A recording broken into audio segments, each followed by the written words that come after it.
ambil daripada minyak ikan, sebab minyak ikan dia akan bagi terus yang ada EPA dan DHA, tubuh kita telan, dia terus boleh pakai.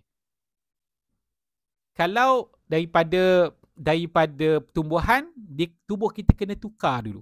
Kena tukar baru boleh pakai. Bila tukar pun jadi sikit. Jadi rugilah kan. Jadi kalau kita ambil minyak ikan, selamat apabila disuling banyak kali. Kebanyakan produk dia tak bagi tahu suling berapa kali. Mungkin sekali kan, sebab murah lah sekali kan. Tapi kita suling 3 kali. Suling 3 kali tidak semestinya mahal. Sebab kita supply dekat 7 negara dekat dunia. 7, 8 negara dah dekat dunia. Jadi kos tu kita boleh turunkan lah. Dan yang penting sekali produk ni selamat. Produk selamat. Dan itu antara kelebihan dia lah. Dan kalau kita ada masalah berat badan, kolesterol, lemak, omega 3 ni dia akan bantu untuk clearkan saluran darah, bakar lemak-lemak berlebihan, turunkan kolesterol jahat, naikkan kolesterol baik. Okay, jadi nak pilih the best omega 3 untuk masalah rheumatoid arthritis sebagai suplemen tambahan selain daripada ubat yang you makan. Jadi boleh dapatkan dekat link bio.